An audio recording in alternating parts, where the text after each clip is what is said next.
and girls, baby mums and baby dads. Welcome back to my channel with your boy Rod Reacts, live and direct. And as you can see today, I'm with two special guests. You know what I'm saying? We got Niger to Ghana here, from Accra to Lagos. You know what I'm saying? From the Shuto to the Goosey, you know what I'm saying? We're moving mad ethnic right now. I'm gonna let them introduce themselves, starting with a man on the far right. Yes, sir. True. You get me? My name is Kwenergy, also known as Kwenergy. I'm a vocalist, a voice actor, so if you need your adverts or whatnot, get onto me on Twitter. That's Kwenergy, MMNT. You get me, man? Like, go ahead, introduce yourself, sir. Yo, Femi, big basketball guy, you know me, hooper, baller, beard bando. Beard band. Simple. Yeah, I'm telling you. Beard bando. Also, if you want to see some smooth moves on the TL, It is what it is. I see the vibes. I'm like, you know, once you're like, It's sponsored by Kwenergy. you gotta move your shoulder.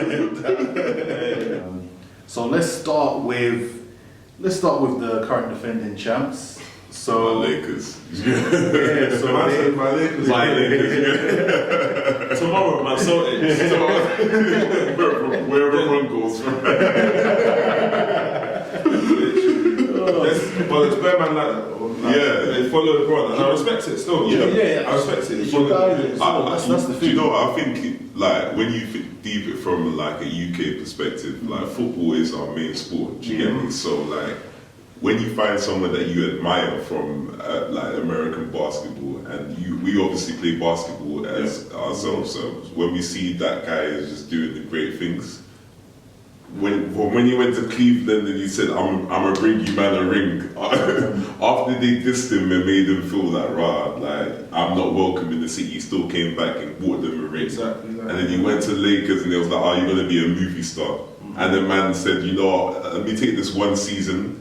LeBron is not injury prone. So when he does get injuries and whatnot, it's like, oh, it's an anomaly. So he took that season out. Next season, what happened in the bubble champion? They say that there's an asterisk. Yeah. But we dismantled that. The guy's a legend, you get me? So End of the day, you have to win. you have to win, exactly. There's actually, but Jim Butler could have gone off 4 games in a row, 50 points back that, and they lost. But Yeah. it happened. At the end of the day, you still have to go in and perform. And on top of that, it's a more focused environment anyway. Yeah. Obviously, I know home and away and all that stuff is like the crowd, everything it does. But it comes plays a out, factor. It plays a big factor. But even Yeah. when you think about that, think about it. When you're thinking about seeds, who suffered the most was like the Lakers. They got #1 seed. You know what I'm saying? They got #1 seed in the West. They were supposed to have home court advantage for the finals. Exactly, yeah. Do you know what I mean? So the fact that they weren't playing at the Staples, especially with the year that the Lakers have had as well as an organisation. Kobe passing, RIP. Do you know what I mean? With Kobe, with all even just the changes, even the beginning of the season with what's his name, Rob Pelinka, Yeah. and Magic as well. That Staples crowd would be rocking. You know what I'm saying? For the That finals, would be the movie, you And know, imagine, if crowd. imagine those rookies of the Heat coming against that crowd. do you know what I mean? Yeah. They actually had a little... I'm telling you, I have to give accolades to Tyler Hero, no, because 100%. he played his heart out in but the like thing is, that man can hoop, innit? Yeah. But we have to be honest, the playoffs, was an intense scrimmage. If we're keeping it a buck, with no crowd, it's an intense scrimmage. I agree to an extent, but I think because they knew the goal of what you're still playing for a championship, regardless of the 100%. set. I'm just talking atmosphere. Atmosphere, yeah. So that was completely see the taken whole away. crowd thing. Yeah. That was a whole factor taken away for the new guys, for the rookies like the Heroes, Yeah. and Duncan Robinsons and those guys. That was like a whole big factor taken away. So when you think about, I'm playing in the finals, you're like, damn, but there's no crowd There's pressure. no crowd.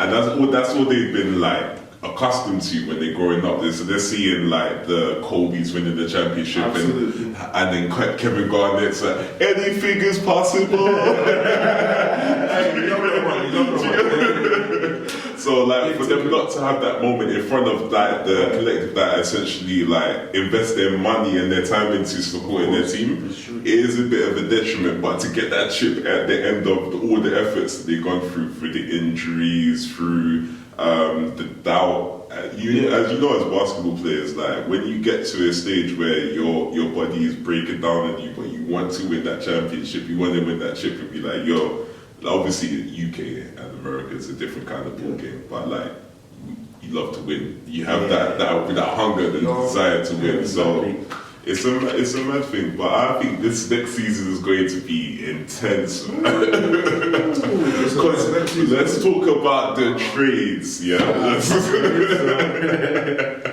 So Lakers, they've got Dennis Schroeder. That's a big move. That's what I'm saying. That was a.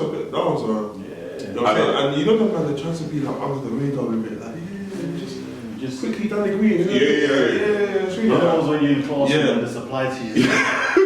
They come go. They tried that one. Do you know why I was happy about that trade? Because I think DeMar DeRozan was one of the options available. Yeah. But with Dennis Schroeder being the cheaper option, but still being that go-to guy in terms of three-point ability, because if you think about like Danny Green, the players, for instance, that's and I'll always go back to that shot that he missed. LeBron did all the hard work in terms of making sure that he's attracted the defenders to him.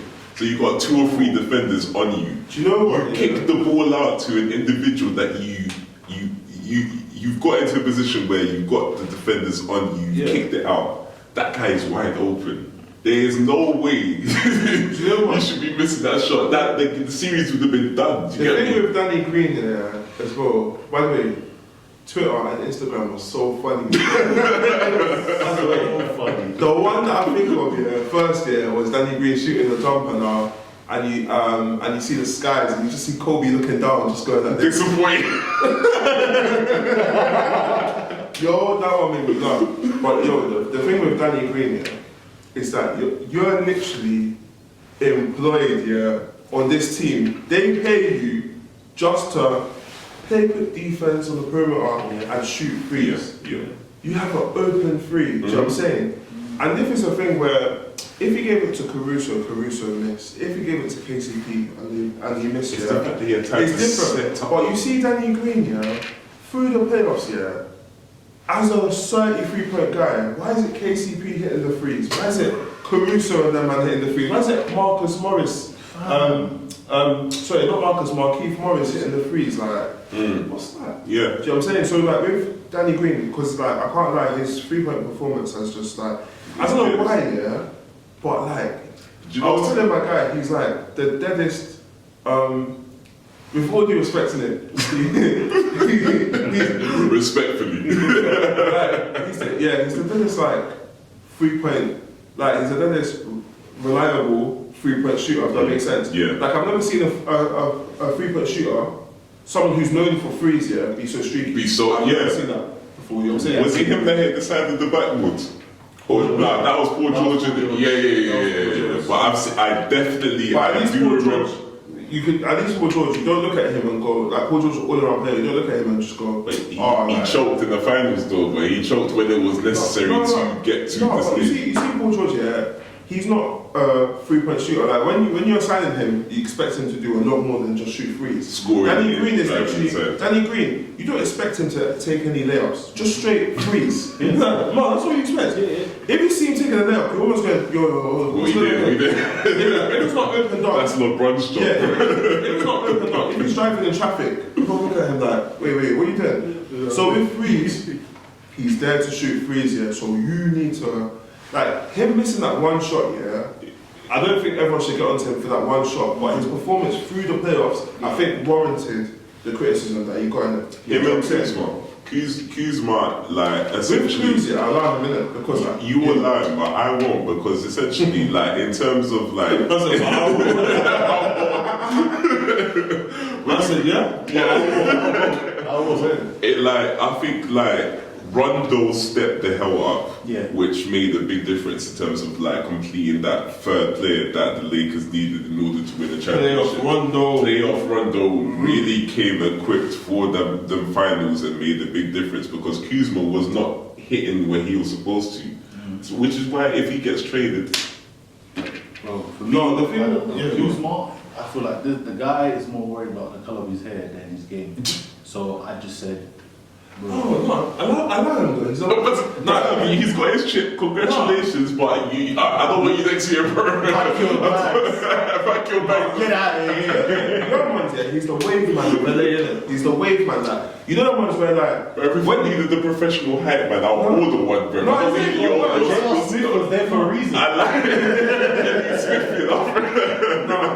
he was the wave man of the Lakers. Yeah, I think. If I'm honest, I think with Cruz, he just got too much pressure on him. Like I think he plays best here when he's under the radar. Just like when all the attention was on Lonzo and he was the guy just killing it. Do you know what I'm saying? But as soon as they see him, and they go, no, listen, you're the third option. We're going LeBron, AD, and Cruz. It's a lot of pressure for him. What, he's in his It is, and I think with the experience that Rondo had, he was able to like, if I need to be that individual that is going into the key and taking the attention off LeBron and AD so they can have the open shots and the drives and whatnot, I will do that because I have experience from playing with Garnett and with you get me with the Rondo chopped his first ring 12 years ago. Do you get me? So he knows. 12 years ago, he chopped his first ring. So when you're talking about playoff experience, and you're talking about especially getting deep in the playoffs, Rondo is a song. He knows about it. Do you know what I'm saying? I agree. It's mad. But big up Clutch Sports though and KCP. Yeah. And then man, because I can't lie, KCP's been getting cussed all year. Every man's been because in the regular season, because he was sporadic in the regular season. He's like Arsenal. Nah. Do you get me? You'd have like good streaks of wonderful times, and then you would just have them bad runs and whatnot. And then like because we're in the age of we're critical instantly. Yeah, absolutely. Like if you've got that contract, that big boy contract, and you're playing for Lakers who are worldwide known, and you're not playing up to par, of course you're going to be criticized. No, the thing is, on the regular season, I feel like it was just a bit too much for him to get criticised so soon, especially given like his position within the Lakers. You know what I'm saying? Just flies away, bro. So especially given his position within the Lakers, But as soon as the playoffs came around, he stepped up. I agree. I feel he was probably the best role player in that entire series. Debatable. Well, who else? Caruso was there, and Caruso did great. Caruso was playing sick. Defense, offense, drop. When you looked at if you look at obviously basketball, is a game of momentum swings, isn't it? Especially in the playoffs, and that's why we just talked about earlier the crowds, isn't it? Yeah. Because when momentum's swinging and you've got the crowd now, it's a whole different ballgame. KCP, those threes that he was dropping, I'm telling you, he was hitting some serious threes. He was. He was hitting threes against Denver that made them, that humbled Denver and went, okay, you know what, I don't think we could do the 3-1 thing again. We're repeating that shit. You see Jokic, look at that man, hey, come on, this one again. We can do this one. Nah, not against the Lakers. And KCP was like, yo, my guy, I can't lie to you. Like, chill, I'm not the one. Because he knew LeBron's giving him one flick around his ear, boy. You know what I'm saying? LeBron had score, boy, some serious nuggets. You get me? LeBron does not like to lose, so I know he would have been in because I think first round they dropped the game and it was like, you know what, it's game over from them. Second round they dropped the game, it was game over from there. Every single round that they took a loss, they was like, no, I'm taking this. But like the last dance every time that MJ was like, he took a loss or whatever. MJ is so sick in the sense that he created like scenarios that didn't happen just to inspire himself, so he could be like, I'm going to beat you because of this. Yeah, you get me? That's a different level of different level of tact. Look, check it. And I don't need motivation. Me, I had that when I was stuck up in the station.